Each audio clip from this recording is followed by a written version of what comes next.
નમસ્તે વિદ્યાર્થી મિત્રો, શ્રી નીલરાજ શૈક્ષણિક સંકુલની યુટ્યુબ ચેનલ પર આપ સૌનું સ્વાગત કરું છું. આજે આપણે ધોરણ 6માં ઇંગ્લિશ વિષયમાં એક્ટિવિટી 4 છે કે હવે 3 દિવસ આગળ જોઈને કે મોટું ને છોટું, કે મોટું નાવા ગયો તો ને છોટું ચેક કરવા આવ્યો કે એનો સ્વિમિંગ શૂટ પહેર્યો છે કે નહીં. ત્યારબાદ તો કે 3 દિવસ પછી મોટું તેના મિત્ર છોટુની મુલાકાતે ગયો. ત્યાં શું થયું તે તમારે વાંચવાનું છે. બ્લેન્ક્સમાં આપેલી છે, બ્લેન્ક્સમાં તો કે શબ્દ શોધીને ફિલ કરવાના છે.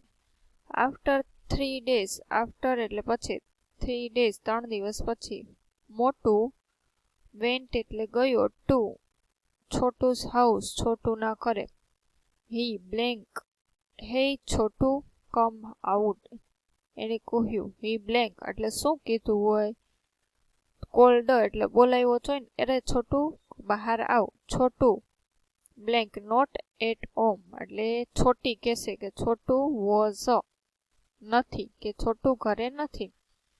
છોટી હિઝ વાઇફ કેમ આઉટ કે તેની પત્ની બહાર આવી. સી સેડ તેણીએ કહ્યું, વેલકમ મિસ્ટર મોટું, આવો આવો મિસ્ટર મોટું. સી ઓફર્ડ મોટું એ ફ્રૂટ ડીશ એને મોટુને ફ્રૂટ ડીશની સલાહ કરી. મોટું બ્લેન્ક નો એટલે મોટું રિપ્લાઇડ પ્રત્યુત્તર આપ્યું, ના. થેન્ક્સ તમારો આભાર. આઈ એમ ઇન હરી હું જલ્દીમાં છું. વેર ઇઝ છોટું એને પ્રશ્ન પૂછ્યો, છોટું ક્યાં છે એટલે છોટી શું આવશે, આન્સર્ડ પ્રશ્ન પૂછ્યો તેનો જવાબ આન્સર્ડ, કે છોટી answered. He is at work તે કામે ગયા છે. મોટું સેડ ઓકે બરાબર. કૃપા કરીને please give him this tie કૃપા કરીને તમે એને આ ટાઈ આપી દેજો. It is gift for him આ તેના માટે ભેટ છે. મોટું બ્લેન્ક ટુ હિઝ હાઉસ મોટું તેના ઘરેથી રિટર્ન્ડ એટલે કે પાછો ફરી ગયો, કે છોટું ના ઘરેથી પાછો ફરી ગયો. છોટું બ્લેન્ક હોમ લેટ એટલે છોટું રીચડ એટલે પહોંચ્યો, કે ઘરે લેટ આવ્યો. છોટી સોઉડ એટલે કે બતાવ્યું, ઉપર મેં ટીક કરેલા છે જો સોઉડ નો, કે બતાવ્યું. હિમ ધ ગિફ્ટ કે છોટું ને છોટીએ ગિફ્ટ બતાવી. હી લાઇકડ તેને તે ગિફ્ટ ખૂબ ગમી. લાઇકડ ઇટ વેરી મચ તેને તે ખૂબ ગમી. હી સેન્ટ એન SMS એને તેને મેસેજ મોકલ્યો, સંદેશો. Thank you for the blanket કે આ બ્લેન્કેટ માટે તારો આભાર. ચોથી મોટું શું લઈ આવ્યો તો એના માટે ટાઈ. હવે ઈ મોટું આપણને ખબર છે હાથી છે, હવે એની ટાઈ તો શું થાય, છોટું ને તો બ્લેન્કેટ જ થવાનું ને, એના ગળાની ટાઈ કાંઈ એના ગળામાંથી બાંધી ના શકે. હવે એમ કીધું આ વાર્તા તમારા ભાઈ બહેન તથા મિત્રોને કહો. એક્ટિવિટી 5 છે કવિતા ધ રેમ્બો. રેમ્બો એટલે શું થાય, આપણે મેઘધનુષ્ય જોઈએ ને 7 રંગનું તે. હવે એમ કીધું બોટ્સ એટલે કે હોડીઓ, સેલ એટલે તરે છે, ઓન ધ રિવર્સ નદી ઉપર, એન્ડ અને શીપ એટલે વહાણ, સેલ ઓન ધ સીઝ કે વહાણ છે તે દરિયામાં તરે છે. બટ એટલે પણ, ક્લાઉડ્સ એટલે વાદળાઓ, ધેટ સેલ તરે છે એક્રોસ ધ સ્કાય કે સ્કાયની પાર આર પાર, એમ કે વાદળાઓ આકાશની સામે તરે છે એમ. આર પ્રેટિયર ધેન ધીસ કે આર પ્રેટિયર એટલે કે ખૂબ સુંદર છે, કોને કરતા સુંદર લાગે છે તો કે હોડી અને વહાણ કરતા. ધેર આર એટલે ત્યાં છે, બ્રિજીસ ઓન ધ રિવર કે નદીઓમાં પુલ હોય છે, as pretty as you please કે તમને ખૂબ જ સુંદર લાગે છે. બટ પણ, ધ બો ધેટ બ્રિજીસ હેવન કે સ્વર્ગની ઉપર જે આ પુલ ને એવું હોય છે વાદળા, એ તો કે ખૂબ જ સુંદર લાગે છે. And over tops the trees અને જે વૃક્ષો ઉપરથી પસાર થાય છે. And builds a road from earth to sky અને બિલ્ડ એટલે બનાવે છે રોડ, ક્યાંથી તો કે અર્થ ટુ સ્કાય ફ્રોમ પૃથ્વીથી આકાશ સુધીનો રસ્તો બનાવે છે આ વાદળાઓ. Is prettier far than this કે ખૂબ દૂર સુધી સુંદર પથરાયેલો હોય છે. વાદળાઓનું તેણે વર્ણન કરેલું છે આ પોએમમાં. હવે એમાં એક્ટિવિટી છે જે તમારે હોમવર્કમાં પૂરી કરવાની. જૂથ કાર્ય કરો કે બોક્સમાં આપેલા શબ્દોને યોગ્ય ખાનામાં મૂકીને કોઠો પૂરો કરો. જો અહીંયા તમને ફ્રૂટના, શાકભાજીના, તહેવાર અને યુઝફુલ થિંગ ઉપયોગી કેટલીક વસ્તુના ઉદાહરણ આપ્યો છે. આમાંથી શું શિયાળામાં, ઉનાળામાં, ચોમાસામાં ઉપયોગમાં લેવાય લખવાનું. જોજી banana, grapes, mango, apple, watermelon વગેરે આપ્યું છે. ઈ કેબલમાં એક્ટિવિટી 6 તમારા હોમવર્કમાં પૂર્ણ કરવાની છે. ત્યારબાદ છે કે કોઠાની નીચે આપેલા વાક્યો સાંભળો, બોલો. તે વાક્યો કયો દિવસ સૂચવે છે તે નોંધો અને યોગ્ય ખાનામાં લખો. ચોજી નેમ ઓફ ધ ડે અને મંથ ને યર, વિન્ટર, સમર કે મોન્સૂન એમ કીધું. Our teacher talked about it in the assembly, કે અમને એસેમ્બલીમાં હિન્દી દિવસ વિશે અમારા શિક્ષકે કહ્યું. તો હિન્દી દિવસ કયા મહિનામાં આવે છે, કઈ સિઝનમાં, એ લખવાનું. એ પણ એક્ટિવિટી તમારે જાતે જ પૂર્ણ કરવાની છે. એમ કીધું we watched a play about Gandhiji and Sardar Patel. Play એટલે કે અમે ગાંધીજી અને સરદાર પટેલ વિશે જોયું. એટલે સરદાર પટેલ જયંતિ, ગાંધી જયંતિ આ ઓક્ટોબર મહિનામાં જ આવે. ગાંધી જયંતિ ગઈ ને હવે 31 સરદાર પટેલ જયંતિ આવે છે. એટલે કયો ઋતુ કહેવાય? તો કે મોન્સૂન જ આપણે કહી શકીએ ને. Name of the day. હવે એમ કીધું students place the teacher role. કયા દિવસે? તો કે ટીચર્સ ડે સપ્ટેમ્બરમાં આવે. હવે એમ કીધું we collected photographs and information about doctor Ambedkar. તો એ આંબેડકર જયંતિ હોય ને. We planned a quiz competition on poets and writers of Gujarat. એટલે પોએટ્સ ડે. તો આ બધા દિવસ છે એ કઈ તારીખે છે તમારે તો કે સર્ચ કરવાનું, શોધી અને કે આ દિવસો આવ્યા એ કયા મહિનામાં આવે છે અને કયું વર્ષ એ તમારે અહીંયા દર્શાવવાનું છે. શિયાળાના કેટલા મહિના હોય, ઉનાળાના હોય અને ચોમાસાના. નેમ ઓફ ધ ડે કયા દિવસો છે તે દર્શાવવાનું. એક્ટિવિટી તમારા હોમવર્કમાં પૂર્ણ કરો. નીચેના વાક્યો સાંભળો અને વાંચો.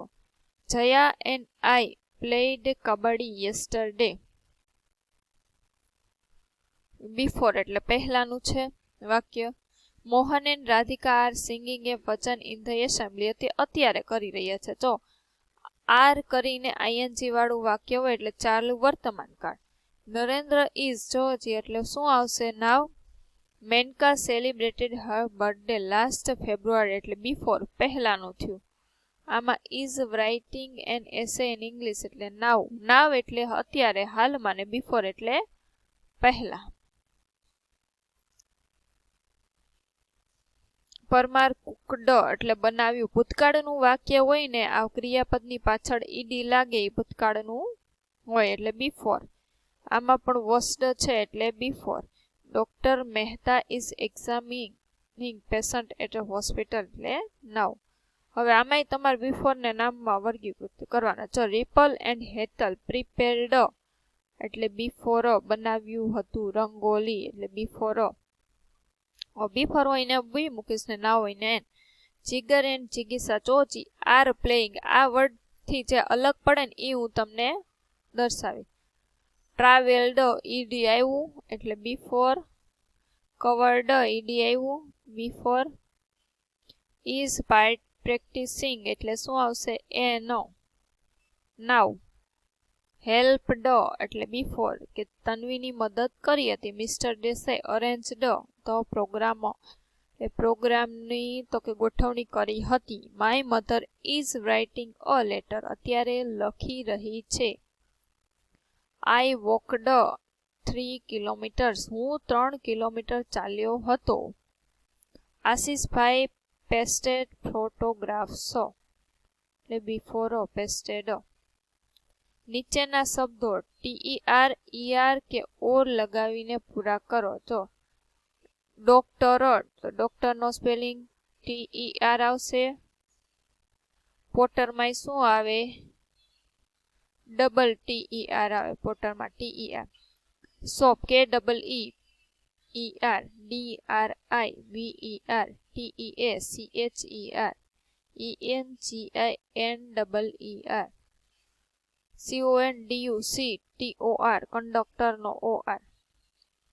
ACLLER ફોટોગ્રાફરો ER. OFFICER કાર્પેન્ટર ACTOR એક્ટરો આવી રીતે એક્ટિવિટી આ છે નીચેની વિગતો પરથી તારીખના આધારે દિવસ તમે જાણી શકશો છો જી identify the century of the year 15 August 1997 20th century કયો દિવસ હતો તો કે ઇન્ડિપેન્ડન્સ ડે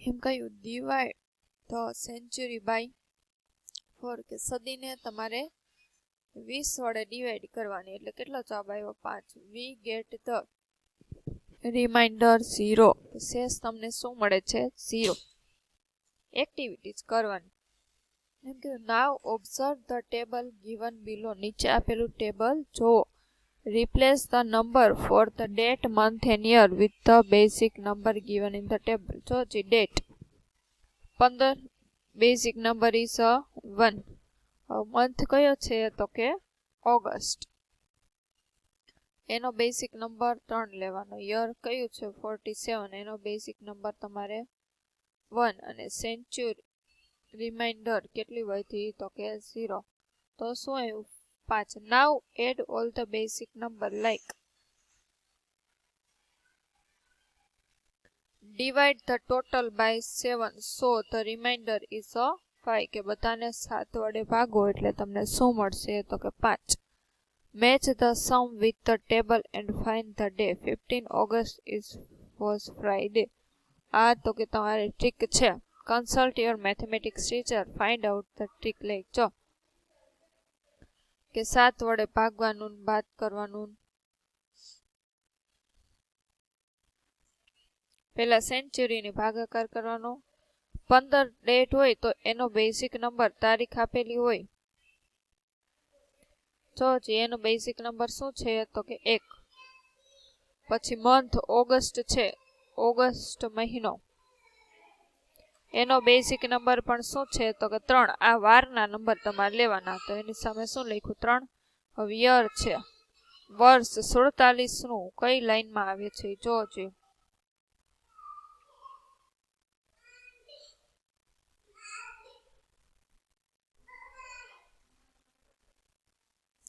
આમાં તો એનો બેસિક નંબર શું થયો તો કે 1 મંડે લખ્યું હવે સેન્ચુરી રિમાઇન્ડર એ 0 વધ્યું તો ને સેન્ચુરીનું રિમાઇન્ડર એટલે સદીને તમે 20મી સેન્ચુરી 4 વડે ભાગ્યો એટલે શેષ 0 વધી હતી તો એ 0 છે એનો નંબર શું થયો તો કે સેન્ચુરી જે હોય એનો બેસિક નંબર તો કે 0 રિમાઇન્ડર 0 હોય ત્યારે હવે આ બધાનો સરવાળો કેટલો થયો 5 divide the total by 7 so the remainder is 5 કે જે આ ટોટલ મળે છે બધાનું એને તમે 7 વડે ભાગશો એટલે તમને દિવસ આમાં કયો મળી ગયો તો કે ફ્રાઈડે રિમાઇન્ડર 5 મળશે એટલે તમને જવાબ મળી ગયો ફ્રાઈડે અહીંયા ટોટલ કેટલો મળ્યો 5 મળ્યો ને